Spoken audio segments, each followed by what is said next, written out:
Ma'am, like physical health, mental health, sexual health भी ज़िंदगी का बहुत इम्पोर्टेंट पार्ट है।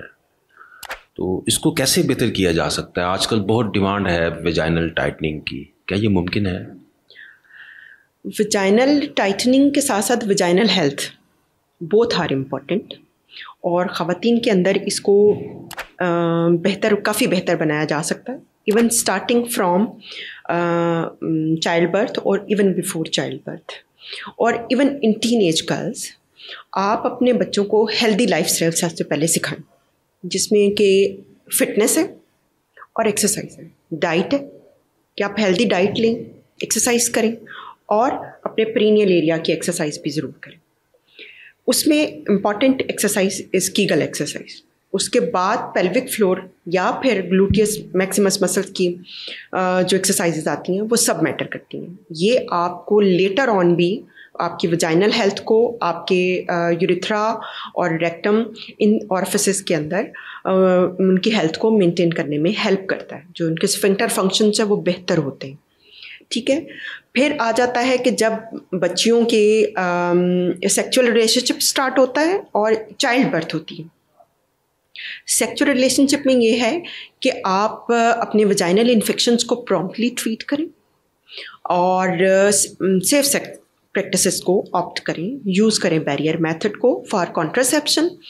और जो उसके बाद चाइल्ड बर्थ है, उसमें जो जैसे ही बच्चे की बर्थ होती है, ज़ाहिर पीरियड बॉडी को एक ट्रॉमा मिलता है और वजाइनल लैक्सिटी आती है। ठीक, उस लैक्सिटी को बजाय कॉम्प्रोमाइज़ करने के आप फ़ौरन एक्सरसाइजेज स्टार्ट करें और कुछ लेज़र के सेशंस ले सकते हैं आप इमीडिएटली आफ्टर डिलीवरी। उससे आपकी वजाइना की हेल्थ और उसकी टाइटनिंग इन्हेंस होती है। जो आपका चाइल्ड बर्थ से ट्रॉमा हुआ होता है उसको भी रिकवर करने में काफ़ी हेल्प मिलती है। 70 to 80% वजाइना जो है वो ख़वातीन का इसके साथ अपनी ओरिजिनल एनाटमी को रिस्टोर कर लेता है। उसके अलावा जो जब मीनोपॉज आता है ख़वातीन के ऊपर, उस वक्त भी वॉक और एक्सरसाइजेस जो हैं वो इम्पॉर्टेंट हैं। वो भी आपकी पीरियड हेल्थ को इनकरेज करती हैं। मैम, क्या क्रीम्स का पूछ लो, ये जो पोस्टर्स लगे हुए हैं, क्रीमें क्रीम्स पोस्टर्स नहीं लगे हर जगह? अच्छा, हाँ, कि क्रीम इस्तेमाल करें, ये हमारा पाउडर खाएं और ये करें तो वजाइना टाइटनिंग हो जाएगी। अच्छा मैम, डिलीवरी के बाद क्या नेचुरल तरीके से विदाउट एनी एड, लाइक अब आप एक्सरसाइज भी नहीं कर रहे, तो क्या जो मसल्स हैं आपके पेल्विक फ्लोर के या वेजाइना के, वो वापस नॉर्मल हो सकते हैं? और एक बल्कि आजकल देखें हर जगह जो है वो क्रीम्स आ रही हैं जी, क्या क्रीम से भी वेजाइना टाइट हो जाती है?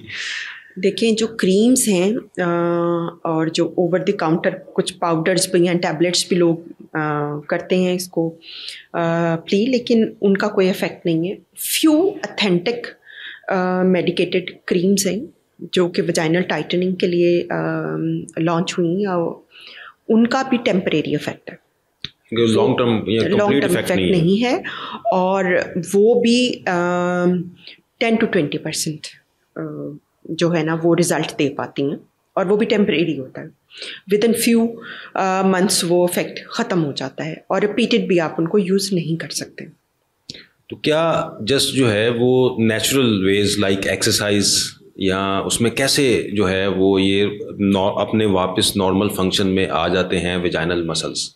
वजाइनल मसल्स वापस फंक्शन में आ सकते हैं अगर आप कीगल एक्सरसाइजेस करते हैं, आप एक्टिव लाइफस्टाइल करते हैं, लेकिन 100% नहीं आ सकते। उसके लिए क्योंकि वो एक एनाटॉमिकल एक ट्रॉमा होता है at the time of delivery, तो उसको आप 100% वापस विदाउट एनी रेमेडी नहीं ला सकते। तो वो रेमेडी क्या है? इसमें जो मौजूद हैं फैसिलिटीज़, उसमें लेज़र ट्रीटमेंट है कि आप लेज़र ले लें, उससे जो है वो मसल स्टिमुलेट होते हैं, एपिथेलियम भी स्टिमुलेट होती है, हार्डनिंग इफेक्ट आता है, तो उससे वजाइनल टाइटनिंग इफेक्ट आता है, आपकी सेक्सुअल हेल्थ बेहतर हो जाती है। उसके साथ जब आप मल्टीपैरस हों या आपके कुछ ख़वातीन के अंदर पीरियड बॉडी बिल्कुल डैमेज हो चुकी होती है और लैक्सिटी बहुत ज़्यादा होती है, तो उनके अंदर वजाइनोप्लास्टी ही अफेक्ट करती है। ये एक किस्म का की सर्जरी है, और अंडर एनेस्थीसिया और विदाउट एनेस्थीसिया दोनों हो सकती है डिपेंडिंग अपॉन। इसके साथ प्रीनियल बॉडी की रिकन्स्ट्रक्शन होती है और जो वजाइना का लैक्स टिश्यू होता है उसको निकाल कर उसको रिकन्स्ट्रक्ट किया जाता है। इसके लॉन्ग टर्म और बड़े अथेंटिक रिजल्ट्स हैं। लेकिन अगर आप अपनी फैमिली कंप्लीट कर चुके तो फिर इस ट्रीटमेंट की तरफ हैं। अगर आपके अभी फर्टिलिटी डिज़ायर्स हैं, अभी आप बच्चा पैदा करना चाहते हैं, तो फिर ये आपके लिए ऑप्शन नहीं है। ऑप्शन नहीं है, यानी कि अगर आपने कंसीव करना कर चुके हैं तो फिर, क्योंकि फिर चाइल्ड बर्थ उसके बाद मुश्किल हो जाती है, फिर सिजेरियन के थ्रू ही बच्चा होगा, फिर नॉर्मल डिलीवरी आपकी नहीं हो सकती। बहुत शुक्रिया मैम, थैंक यू।